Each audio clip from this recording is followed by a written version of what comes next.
Welcome to Results by Design, UX Insights for Business Leaders, the podcast that dives deep into the world of UX design, strategy, and insights. Tune in, take action, and design your way to success. Hi, I'm Craig. And I'm Michael, and we are your hosts for the Results by Design podcast. Michael, how are you doing today? Good, man. Really good. What about yourself? Yeah, I'm doing well. It's been a little crazy, but yeah, I'm looking forward to talking with you today about our topic. So today we're going to talk about how to measure the impact of UX design. And I'd love your input on why you think this is such a critical topic for businesses and designers. Yeah. UX design is a smart and significant investment for businesses, requiring time, money, and resources. So naturally, companies would expect to see measurable impact to their bottom line. For designers and design leaders, demonstrating this impact is crucial. So not just to align with business goals and drive measurable outcomes, but also to secure future investment. However, it's not always straightforward. There are many factors such as marketing campaigns, seasonality, and other business initiatives that can influence key metrics. So as a result, UX can sometimes feel like gray matter, which is difficult to isolate and challenging to measure. From a design perspective, what's changed in how organizations approach UX measurement over the past few years? Yeah, we've seen a growing demand for benchmark studies as businesses strive to measure UX outcomes more effectively. Many organizations recognize that their current experience isn't performing well and that a user-centered redesign would likely drive significant improvements. However, without a benchmark study, it does become much harder to demonstrate the value of UX and UX research to leadership. So what does a benchmark study look like? What's included, what's measured, et cetera? Yeah, that's a good question. So in a benchmark study, you want to measure the effectiveness of a product or service at any given point in time. It's conducted before making any design changes to establish a baseline for comparison. And as with your redesign, it'll have the same approach. You'll want to define goals and key metrics, like what are you measuring and why, isolate user tasks and journeys by focusing on critical flows like checkout, sign up, or navigation. Then you want to determine measurement methods. Will you use quantitative or qualitative methods such as task success rate or time on task versus usability testing or user interviews? Then you'll want to recruit participants and ensure they align with your target audience. Next is running the study by conducting either moderated or unmoderated tests to gather these insights. And then you'll want to document these findings by establishing benchmarks so that when you do your redesign, you can calculate the delta between the two. So for example, if the metric was task success rate, there's a simple formula that you can use to calculate the percentage in change, which is the new metric minus the old metric divided by the old metric times 100. Yeah, I'm so sorry for bringing math into this conversation, but that's how you would measure it. Yeah, I think that's smart, right? Because you're showing the before and the after. If you were trying to validate the reason or the investment, that makes a lot of sense. Why do you think stakeholders struggle to see UX as a measurable investment? Yeah, when people think of UX, they often associate it with design, specifically how something looks. And since visuals are subjective, that can shape perceptions of UX. But UX, as you know, is much more than aesthetics, okay? The Nielsen-Norman group defines user experience as, all aspects of an end user's interaction with a company, its services, or its products. While that definition highlights its broad scope, it doesn't necessarily make UX any easier to measure. So this creates, what I think is two common mindsets. One group undervaluing UX entirely, while the other recognizes its importance, but struggles to measure its impact. So this brings up a question for you, Craig, that's in your wheelhouse. Why do you think businesses should prioritize UX as part of their strategy That is, what makes UX a critical investment rather than just a nice to have? Yeah, that's a great question. So, back in 2012, Gartner predicted that great UX would be a key differentiator for businesses. And over the last 13 years, that's really proved to be true. User experience is still seen by some as an optional enhancement. To your point above, there's the one group that undervalues UX entirely, and then another recognizes its importance but struggles to measure its impact. In reality, it's not an optional enhancement, it's a critical investment that directly impacts revenue, customer retention, and operational efficiency. And you can see industry-wide studies that have quantified the benefits of UX, like Forrester Research did a study where they showed every dollar invested in UX brings $100 in return, and that's 9,900% ROI, which is huge. The Design Management Institute's Design Value Index showed that over 10 years, design-led companies outperformed the S&P by 211%. And then in another Forrester research study, they showed that experience-driven companies see a 1.7 times growth in revenue and a 2.3 times better customer retention rate than non-experience-driven businesses. So it's been proven that it's an investment that pays, and it's a critical investment. But, more specifically, when you think about it from your own business or your own product, where UX can directly affect revenue is better UX equals higher conversions. And investing in UX early can lower the cost of development and support. Fixing usability issues after launch can be 100 times more expensive than addressing them during the design phase. UX enhances the customer retention and loyalty, like was shown in those industry studies, but other studies show that 88% of users will never return to a website after a bad experience. And I think, a relevant example of an ecosystem that keeps users locked into their products and boosts brand loyalty is Apple, with how they have their ecosystem with Mac and iPad, iPhone, and AirPods, for instance. Everything seamlessly works together with a great user experience, and that creates that brand loyalty for their users. And, superior UX creates a market advantage. The Apple example, or even Airbnb from the consumer side, has created a big market advantage through their UX. And then, thinking about accessibility and inclusive design, good UX ensures that products are accessible to a wider audience, including people with disabilities. And so those things show that great user experience isn't just a nice to have feature, it's a core business driver. And today's reality is that companies that neglect UX risk losing customers, revenue, and market position. Yeah, those are some incredible stats to argue against. And to me, it seems like a no-brainer to invest in UX. But I might be biased. Craig, so what are some challenges that you see in connecting these UX metrics that we're talking about to business goals? So, while both of us believe that user experience is critical for business success, and demonstrating its direct impact on revenue and other business objectives can be challenging because many UX improvements contribute indirectly to financial outcomes, making it difficult to quantify. So example would be improving a website's navigation may reduce bounce rates, but how much of that contributes to the increased revenue could be unclear. Or increase in signups may result from both a UX redesign and a discount promotion, making it unclear which one contributed more. But also there's still often a disconnect between business and design internally at organizations. And UX designers need to understand the business more than business leaders need to understand UX. What I mean by that is, UX designers have often used terms like customer delight as a stated objective for their work.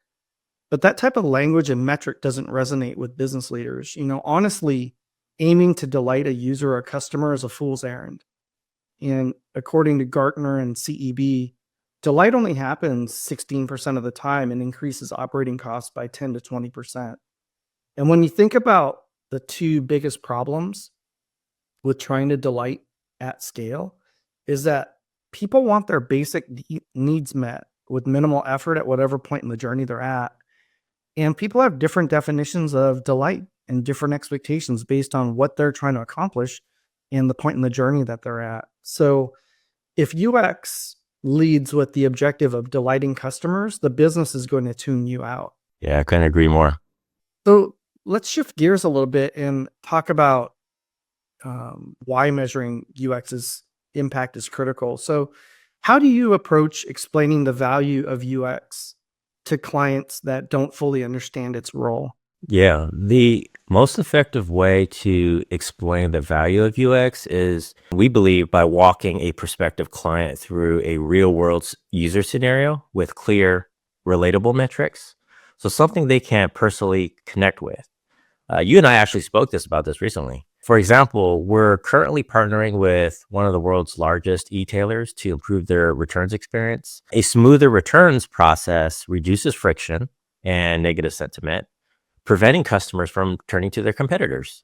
And by minimizing this frustration, we not only enhance customer satisfaction, but also increase the likelihood of repeat purchases and directly impacting retention and revenue. Without getting too much into the weeds, we've found that sharing relatable real world scenarios that most people have experienced when returning an online item is an effective way to demonstrate the impact of UX. Yeah, it's interesting that example that you're talking about. Even if we're talking to a B2B technology client, where their product is being bought, sold, and used by enterprises or small, medium businesses, they still relate to this example because most all of them have been a customer of that e-tailer and have experienced, looking for a product as well as returning a product. So it is interesting how that relevant example kind of crosses both B2B and B2C examples in people's minds. Are there situations where UX metrics don't tell the full story, Mike? And if so, how do you fill the gaps? If you're only measuring UX from one side, either quantitative or qualitative, you're only getting half the story. Quantitative research provides the hard data, like click tracking on navigation. It tells you what is happening, but not why. We said this many times before.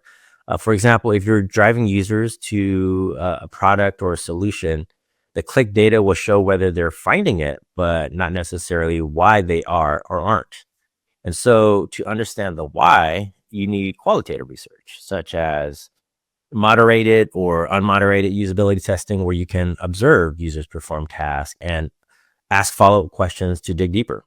Conversely, relying solely on qualitative research, like a handful of usability sessions, may not provide a large enough data set to identify the patterns that are truly representative of your customer base. That said, if I had to choose one, I'd go with probably qualitative research. The depth of insights you gain from observing and engaging with users is truly invaluable. But that brings up a bigger challenge. And many stakeholders, Craig, aren't even looking at UX metrics in the first place. They're more focused on revenue or operational KPIs. So what would you say to the business leaders listening who overlook the importance of UX metrics and tend to prioritize these business performance metrics instead? Yeah, that's a really good question. I hope I'm able to answer this in a way that makes sense. So you're right. Executives and stakeholders often prioritize hard business metrics like ROI, revenue, and cost savings over user experience metrics, which could be, things like usability scores, task completion rates, NPS, or customer effort. But it's not an either or situation. If your prospects or your customers engage with your brand digitally during the evaluation and purchase process, or they interact with your company digitally as a customer, they purchase your product, they track an order, they engage customer support, they may return something, then you need to map the UX metrics to your business KPIs. So examples of this could be conversion rate optimization, connecting usability improvements to increase sales, or customer support tickets, showing how improved UX reduces support costs, or customer retention rates, proving how better UX leads to higher lifetime customer value. So those types of UX metrics and business metrics show the result of the work done, and then that's how executives and stakeholders should be looking at it if they have a product or an experience that customers and prospects interact with digitally. Yeah, no, I totally agree with you. It's not an either or situation, and you really need to make those connections between the two because it is a balance of, you know, design and business goals, right? Design goals and business goals, and making sure you Yeah. achieve both of those at the same time. Yeah. And just one more thing, where you were talking about quantitative and qualitative data or research. What's interesting is oftentimes the business leaders and stakeholders that focus on hard business metrics are also the ones that only want quantitative, or not only want, they lean toward quantitative studies and don't necessarily see the value in doing qualitative. But once they actually get a chance to hear or see what the person is experiencing when they're trying to get through a task or, let's say, make a purchase or use their product, then it's like the light bulb goes on that, oh, this makes sense. I've seen all this, the metrics or the quantitative data. Now I actually understand what they're actually experiencing. And that's a light bulb moment or an aha moment for them. Absolutely agree. So, Craig, when you're selling UX results or its impact to prospective customers, what resonates most with them? Would it be numbers, stories, or something else? That's another great question. I think it's a combination. It's speaking their language, understanding what's important, how what objectives they have, and presenting the UX improvements in terms of business impact. So it could be saying something like reducing form complexity led to a 15% increase in completed purchases. And so it's tying that UX improvement to the outcome for them, or using case studies and competitive benchmarking to highlight the financial value of UX. And you could look for relevant industry case studies and benchmarks online, or for us, we have examples of client work that we've done as well. But the key is to make sure that the story that's being told is relevant to the industry, product, solution, problem that they're trying to solve. So, a B2B, a B2C e-commerce conversion story, or a B2B sales enablement tool story that shows how, onboarding time for a new salesperson, getting them productive and selling was reduced dramatically by improved UX, or a self-service solution, things like that.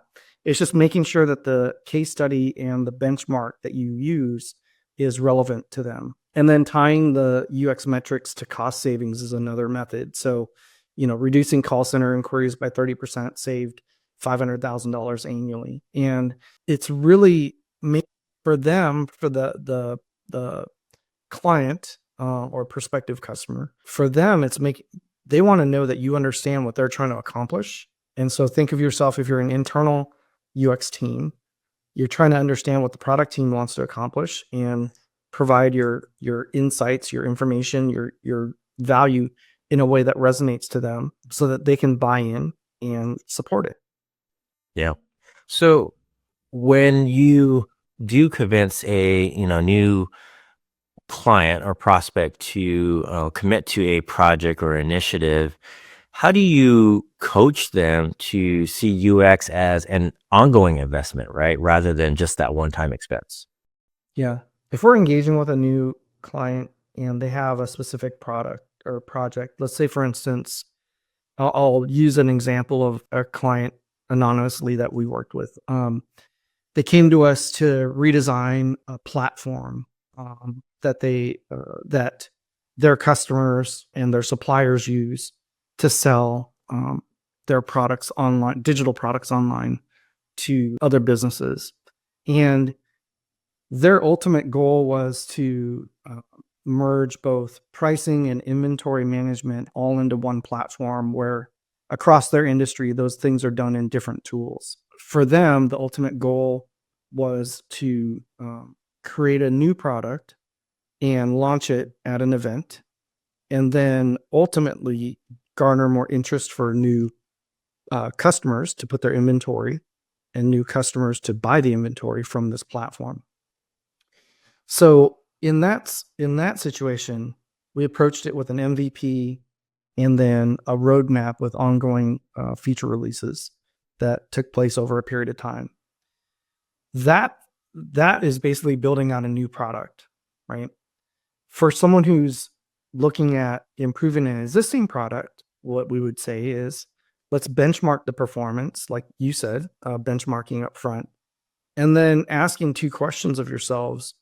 How can we make it easier to do business with us? And how can we help customers accomplish their objectives faster and with less effort? From there, again, doing the same thing as we do when we're building a new product. It's building a roadmap, identifying quick wins, midterm and long-term opportunities, and then defining a budget and the objectives for those initiatives and deciding whether they're going to do the work in-house or with external resources, and looking at their digital product or their whether it's a website, app, tool as a product, and a product has a life cycle.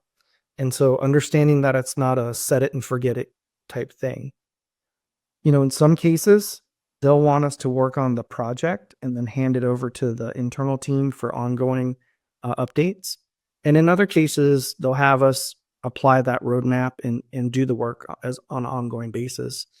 But in either case, whether it's a new product or optimizing and improving the existing product, if we can identify what the outcome is that they want to achieve and what the definition of success is, help them meet that definition of success in that initial engagement, then they'll see the value in making it an ongoing investment rather than a one-time expense. So that's an example for, product UX design. When it comes to research, UX research, oftentimes companies come to us or internally they're looking for research on a product once it's launched. What they do with that information then dictates whether it's going to be a one-time expense or if it's going to be an ongoing program. And a lot of that has to do with the culture. If the culture of their business is continuous improvement, looking for ways to innovate, looking for ways to take advantage of opportunities to grow, then they'll look at this more as a program than a project. So hopefully that answers your question in a couple different ways. No, that makes total sense. Great. Well, now that we covered why measuring UX is important, let's shift gears and talk about how. Specifically, what are the key UX metrics that teams should track when they're working on a project? Yeah, that's a great question. So key UX metrics fall into three main categories. The first category is behavior metrics, or how users interact with your product. And these metrics are quantitative in nature and help you understand user behavior, which include task success rate, like we spoke about, time on task, error rate, click or tap patterns, bounce rate, and retention and engagement rates. And there's a combination of tools like Google Analytics, Hotjar, or Full Story, usertesting.com that are able to track these specific metrics. Then there's this second category called attitudinal metrics, or what users think and feel. These qualitative metrics gauge user perception and satisfaction and include things like Net Promoter Score, System Usability Scale, or SUS, customer satisfaction, and user sentiment analysis.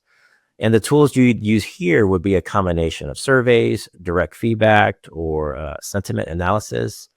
And with each metric, there's a specific scale and a formula that you should use for calculation. The third category is business impact metrics, or the UX effect on business goals, like we've been speaking about. And these metrics tie UX improvements to financial or operational success and include, conversion rate, customer lifetime value, cart abandonment rate. How do you prioritize metrics like time on task or drop-off rates when analyzing user flows, and what steps do you take typically to go about solving them? Yeah.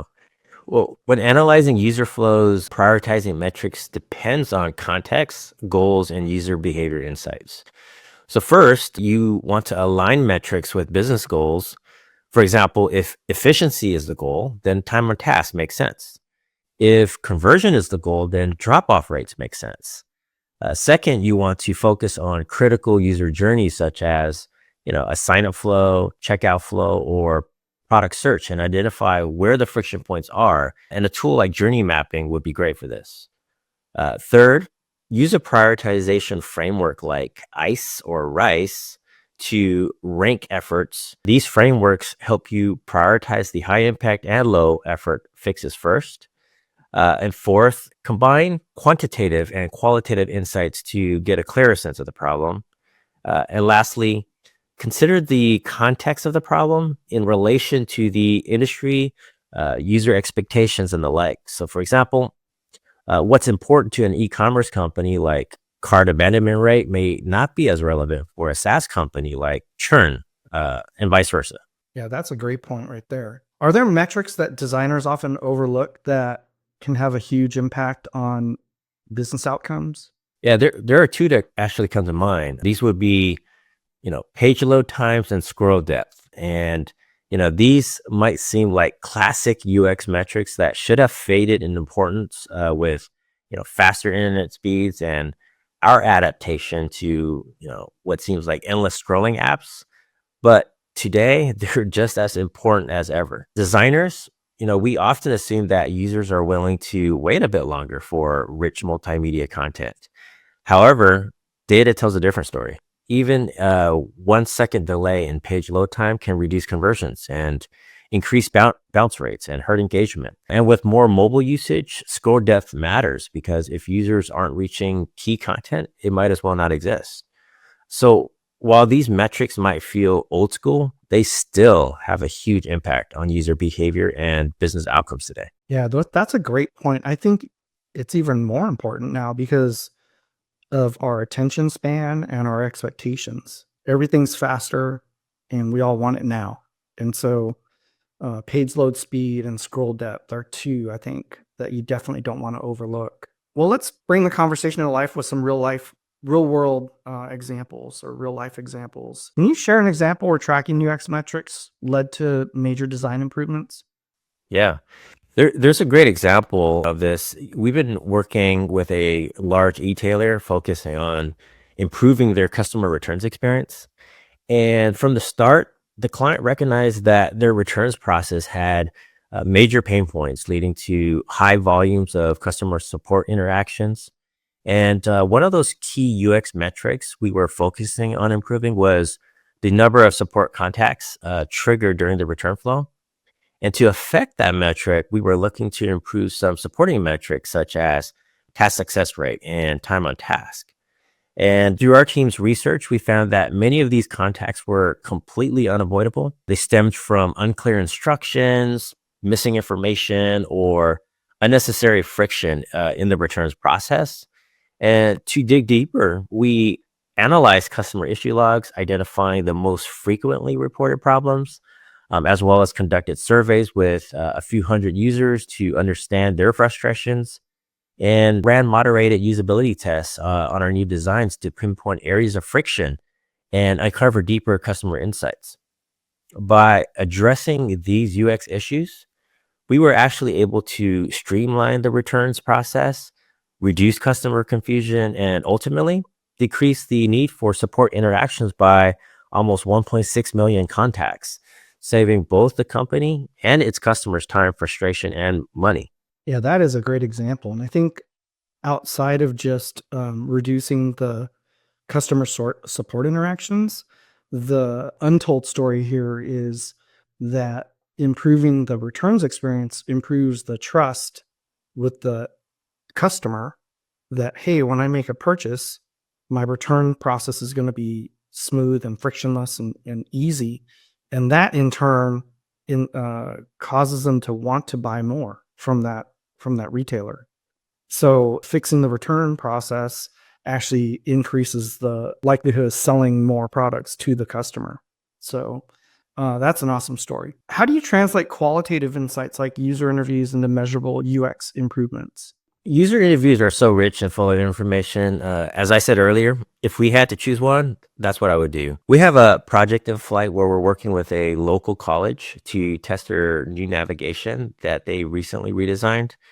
And the plan is to speak to 12 prospective students across 3 segments: traditional high schoolers, students with prior college credit, and adult learners who want to go back to school. So 4 participants in each of those segments. We think that 12 may be enough for this particular situation to identify patterns, but you can't conduct more if no clear patterns are emerging. The next step is to identify recurring themes across the data. So from there, you can map qualitative insights to measurable UX metrics. So for example, if a common theme is prospective students are struggling to apply for a specific program, you can tie that insight to drop-off rates in the actual application flow, specifically measuring how many users abandon the process before actually completing their application. And this approach ensures that user feedback is always tied back to hard data, which leads to more accurate and actionable insights. Well, how do you decide when to make small iterative changes versus large redesigns? We actually wrote a blog about this called When to Redecorate, Remodel, or Rebuild. And the same principles apply here. It comes down to identifying friction points in the user journey. And if you're seeing multiple severe usability issues across different parts of the experience, especially if they stem from information architecture or foundational structure, it may be time to start fresh rather than making incremental fixes. So similar to the analogy of a house, if the foundation is solid and your house has a great layout, you might just need to redecorate and or add a fresh coat of paint. So or small UI tweaks and usability improvements, right? But if the layout is flawed or the structure is failing, a major remodel or rebuild might be necessary. That's why it's crucial to perform, a UX audit when you have on what you have and assess what's working and what's not, and then determine whether an iterative approach or a full redesign makes the most sense. How do you balance user data with creative intuition in design decisions? That's a great question. There's a common saying that companies should be data driven, but I personally prefer to be data informed. And you might be wondering, what's the difference? If you rely solely on numbers, you end up executing to the data rather than staying true to the broader vision and brand. So for example, in my early career as a marketing designer, I worked on designs that went through A/B testing and multivariate testing. While optimizing for performance, we sometimes lost sight of the creative vision, leading to designs that were inconsistent with the brand identity. That's a microcosm of what can happen at a larger scale if we don't strike that right balance, leveraging data to inform decisions without letting it dictate every creative choice. So the best design decisions come from blending user insights and, user insights with creative intuition to build experiences that are both effective and aligned with the brand's vision. So that brings up another question and a challenge that, Craig, many clients, they want to see immediate ROI from UX changes. Is this even possible? And what advice do you give clients when they expect quick returns on their UX investments? Yeah, that's a great question again. Immediate ROI is dependent on what the problem is to solve. So, website conversion improvements are quicker than a full product redesign. And, we believe that the UX designer's purpose is to create value, not just design artifacts. And what that means is to identify opportunities to create value by teasing out actionable insights and UX recommendations from research, like you've been talking about, and then helping clients prioritize those UX recommendations based on impact versus effort.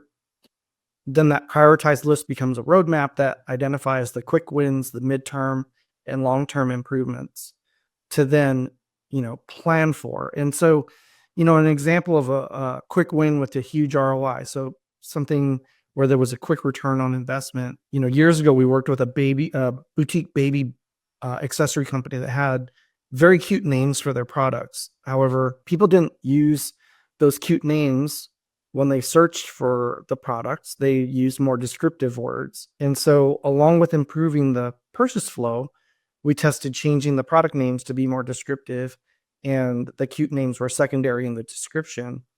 And by making those changes, we increased the organic traffic to the website by over 300% and sales increased by 52%. And so that was UX redesign effort that went beyond just the foundation of the screen and the flow of the purchase, but also down to the language used on the site, to name the product. But the result of that was a very quick win. And so it is possible to get an immediate ROI, but again, it's dependent on what the problem is that you're trying to solve. Yeah, that's a great example there. Let's wrap up by addressing some common pitfalls, Michael. What are some common mistakes that you see teams make when measuring UX? Yeah, one big mistake is not aligning UX metrics with business goals.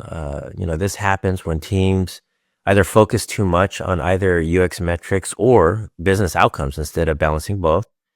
Then there's misalignment that comes from working in silos, which leads to miscommunication. I've often seen e-commerce companies prioritize, just like what you've been saying, short-term business goals over long-term user experience. And, last but not least, some companies are still really struggling with getting executive buy-in for UX initiatives. That's a real thing there. Another issue other than misalignment is not establishing a baseline. If you don't benchmark, you can't measure improvement effectively. And finally, misinterpreting data is a common pitfall as well.